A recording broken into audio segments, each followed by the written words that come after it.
Welcome to First Look, Washington Post Live's one-stop shop for news and analysis. I'm Jonathan Capehart, opinion writer for the Washington Post. It's been 20 years since the United States experienced one of the darkest days in its history. Thousands of lives were lost in the September 11th terrorist attacks in 2001. America was never the same. The world was never the same. Today, 20 years later, we look back on the events of that day and assess where we are now as a country and as a people. We're going to talk about that tragic day with all of my guests. But first, I want to get to some breaking news on the battle against the coronavirus pandemic with Dan Balz, chief correspondent for the Washington Post. Dan, welcome to First Look. Jonathan, thank you. Good to be with you. So yesterday, President Biden announced that the Labor Department is developing an emergency rule mandating that companies with 100 or more employees ensure their workers are either vaccinated or tested for coronavirus on a weekly basis. How did the administration come to this decision that will impact tens of millions of American workers? Jonathan, I think you have to start with the basic premise of how the president came into his administration, which was recognizing that the most important job he had was to deal with the coronavirus pandemic and to, in one way or another, put the country past it or figure out how the country could deal with it and keep the economy open, schools open, and that sort of thing. For a time, he was making a significant amount of progress, and then the country was hit with the Delta variant, which has caused, a tremendous spike in the number of cases. Hospitalizations have risen, deaths have risen, and he hit a wall on vaccinations. And I think what we saw yesterday was a combination of his frustration that he's not been able to move more rapidly to get more and more people vaccinated, and also a recognition that he has powers at his disposal that he may be able to use to compel people either to get those vaccinations or to be tested, and to do it through major companies. Jonathan, obviously, this is quite controversial. We saw the reaction from a lot of people on the right yesterday. There's threats of lawsuits. This will go into the courts. Business is split. The Business Roundtable, Joshua Bolten, who was the former White House chief of staff to George W. Bush, said they welcomed this. The Chamber of Commerce was neutral, but not explicitly opposed. Smaller business representatives have been opposed to it. So this has a ways to go, but I think it is acknowledgement on the part of the president that they needed to change the strategy if they are to get back on top of this battle against the virus. And I do want to get to your recollections of 9/11, but real quickly, you recently wrote about the drop in the president's approval rating over his handling of the United States withdrawal from Afghanistan. But how much of yesterday's COVID actions are related to the president's concern that his handling of the pandemic will have a longer lasting effect on his standing? Well, Jonathan, I think that the decline in his approval ratings are affected by a number of things, both the withdrawal from Afghanistan, but also his handling of the pandemic. His numbers on the handling of the pandemic were down from the last time we polled. So he's being hit in various directions, and that, I think, is driving down the poll numbers. Look, every Democrat is very sensitive to the fact that their prospects, if they're seeking election in 2022, depend heavily on how the public perceives the progress or lack thereof by the administration and the performance of the president. We're a long way from people making that ultimate judgment. We're more than a year out from those elections. But I think that the recognition that there are potential problems and that if he doesn't move rapidly to deal with those, that they could become more serious. Dan, where were you on September 11th, 2001, when you first heard the news about what was happening in New York and then in Washington? Jonathan, my wife Nancy and I were downtown at a meeting that we had on some family business, and we had arrived for the meeting, and we were told that there had been an incident at the World Trade Center, that a plane had flown into it. We didn't know anything more at that point, and we were waiting for the meeting to begin, and then the word came down that there had been a second plane that hit, and we immediately left. My wife drove back home to our house, and I immediately went into the Washington Post newsroom, at the old newsroom at 15th and L, which was at that point, you've been in a newsroom on a big breaking news story. It was abuzz with activity, confusion, obviously, an effort on the part of the editors to begin to organize our coverage for that day, to begin to deploy people wherever they were needed, to chart out a budget of stories that we were going to do, and to throw everything that we had into it. But it was a moment in which we were operating in a climate of fear and confusion. We didn't know what was happening. There was an evacuation of the White House going on. There were all kinds of rumors about other planes and where they might be heading. It was a terrifying day, frankly. Dan, and as you say, you went into the newsroom and you wrote on that day about the tasks at hand for President Bush as he led the country forward in the wake of those historic and horrific attacks. What were the biggest challenges he was facing as a new and inexperienced president? Because this happened, 7 months into his presidency? Jonathan, it not only happened 7 months into his presidency, but it happened after a very disputed election.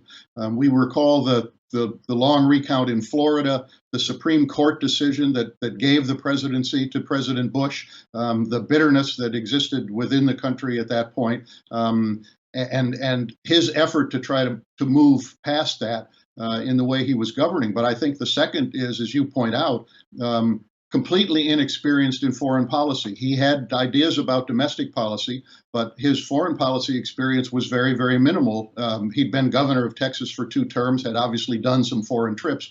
But I think that people, when they elected him, felt the degree to which he had experience or capability on foreign policy. It was because he was the son of George H.W. Bush, who was highly experienced in foreign policy and had a record previously with the Gulf War and other things, and the decline of the Soviet Union and the reunification of Germany. And I think that was what people thought. Well, if George W. Bush doesn't have great experience, he's got his father, and he'll have an experienced team around him, which he did.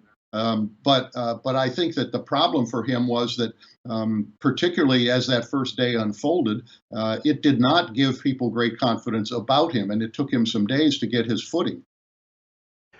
Dan, last question to you. You obviously, in your position, excuse me, at the Washington Post, and you're now chief correspondent, you've written lots about this.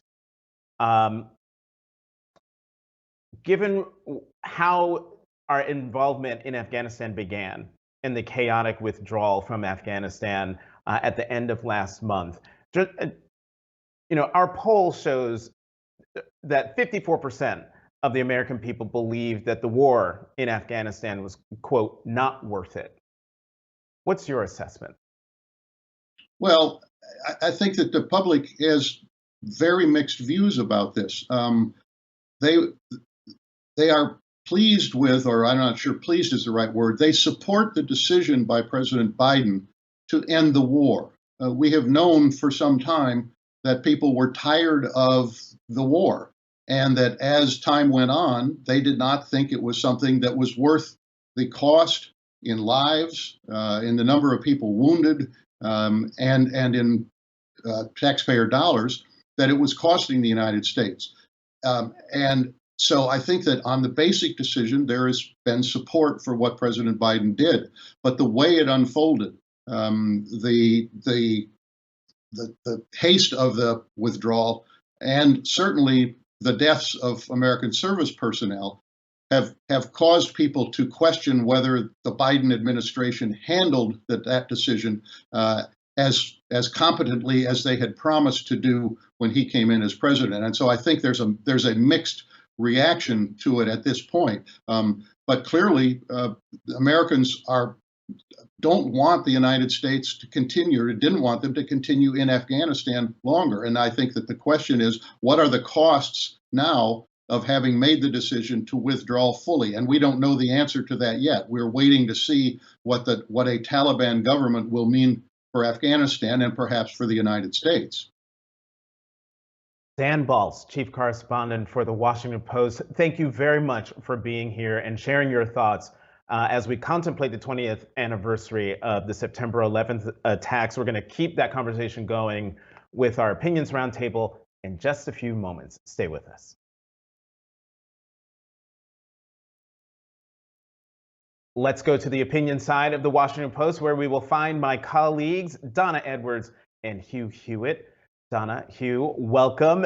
Let's talk news of the day before we look back at 9/11. Donna, this week, former President Trump reached out to families of the U.S. service members killed in Afghanistan. And I'm wondering your perspective.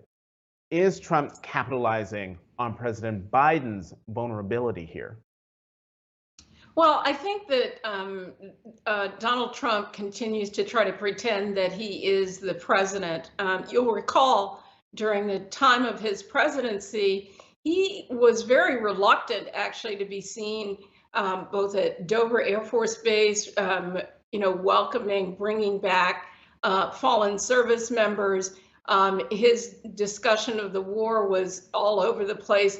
And so he may be trying to capitalize on this moment, but he's not president anymore. And I think it has limited impact. Hugh, your view on that? Well, the president is in touch with some of the families who were very angry with Joe Biden. Some of the Marines families were very upset with the president's discussion with them when he met the dignified transfer of remains ceremony at Dover. And so I believe it's up to the families to talk to whomever they want to talk to. The last time I talked with you two was just before Kabul fell, and I said it was going to be a catastrophe, and it has been a catastrophe. And everyone who lost their lives, especially the American servicemen, the 11 Marines, the sailor, and the soldier, if they want to talk to Donald Trump, I think that's their right. Hugh, I'm going to stick with you. The first commercial flight to take off from Afghanistan since the end of the evacuations on August 31st landed safely in Qatar yesterday, with more than 100 foreign nationals, including Americans, on board. Does that flight out of Kabul vindicate the President Biden's and Secretary of State Antony Blinken's approach in all this? Not at all. I'm glad they're out. I'm glad 30 Americans are out. We don't even know the number of passport holders. This morning on my radio show, I talked with Susanna George, the Washington Post Kabul bureau chief, and she is bravely reporting from the Post headquarters in Kabul still. She's also the Pakistan bureau chief.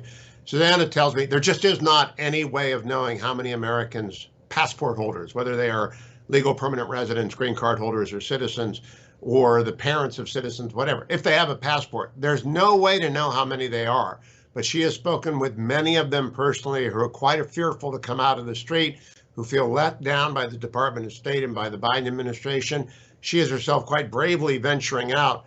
But until and unless we know that there are no Americans hostage in Afghanistan, this will remain the bleakest hour of many bleak hours of a young Biden administration. It's still a crisis. It will remain a crisis long after the last American gets out. But it's right now, I believe, America held hostage 2.0.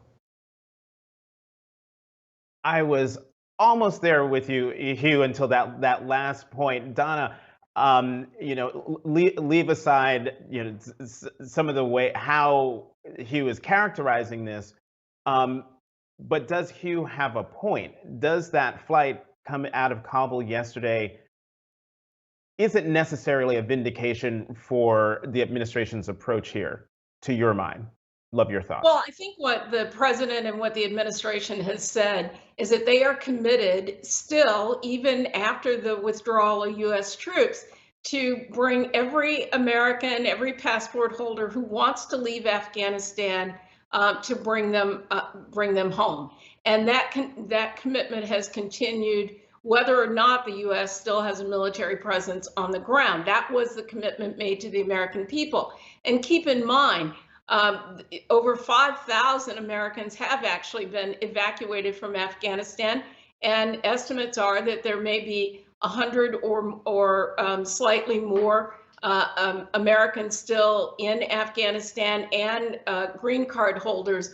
And I take the administration at its word, and Secretary Blinken, that they will continue, as difficult as it is, to work with the Taliban to maintain their commitment to bring people out who want to leave Afghanistan. I don't think that that is a black mark on the administration. I think it is the acceptance that they continue to do their work, whether or not that there are troops on the ground. So, as we all are aware, tomorrow marks the 20th anniversary of the September 11th attacks in 2001. And Hugh, you were broadcasting live on that day when the attacks took place, and you stayed on the air throughout the day. I want to play a clip from your radio show reacting to the news in real time shortly after the second plane hit the second World Trade Center tower. Let's all have a listen. It will be very difficult to keep talking for 3 hours because it is so mind-boggling what has happened here. Obviously, it is going to be the worst act of terrorism ever. We have no idea who is responsible for it, although this would require a level of I'm watching the replay of the second jet crashing intentionally into the World Trade Center, and it will be another day that will live in infamy. Hugh, I mean, we could hear your voice, obviously, in that clip, but what was going through your mind at that moment? To be a broadcaster, occasionally I pause because it was pretty emotional, but the job of a broadcaster with live news, and I was on 6 to 9 West Coast, so it's drive time on the West Coast, is to bring people as unemotional a set of facts as possible. I had the number estimate wrong. I thought 50,000 people were dead, given how many people would be in the World Trade Center. But I didn't report all of the various false narratives that went around about the State Department blowing up. I did report the Pentagon attack. It was challenging throughout that day. I then went up and did PBS that night from Los Angeles because I was the nightly host of a PBS show in LA. And I just am amazed still at the television anchors who did it for 14, 16, 18 hours from New York. I was in Southern California. It was 3,000 miles away. The men and women who did journalism credit that day, like everyone who rushed to the towers and those who lost their lives, really did their job. I'm amazed by it because it's very difficult to do live journalism when you see something like that. Yeah. In my new job on MSNBC, I had to do breaking news live as Kabul was falling, and as a journalist, you're imparting information, but when you're in that chair, you also have to impart the historic nature of what is happening so that the viewers understand that this just isn't television that you're watching, it is history in real time. Donna, so Hugh was on the West Coast, 3,000 miles away, but you're from Maryland. You were very close. Where were you when you first heard the news of the attacks? Well, I was watching on live television from my office at Connecticut and L Street. And it was startling, as Hugh mentioned, the heroic work really of minute-to-minute coverage of such a tragedy. And I recall seeing very distinctly that second plane going into the tower and knowing at that moment that this was no accident. It was in that, really in that moment. And I remember the day here in Washington, when you're from the Washington region, you get used to seeing certain things, the Pentagon, the Capitol, the White House, the monument. And I remember that day because it was one of the clearest, crispest Septembers ever. There was not a single cloud in the sky. And I remember the only thing that you could see was the plume of smoke coming from the Pentagon.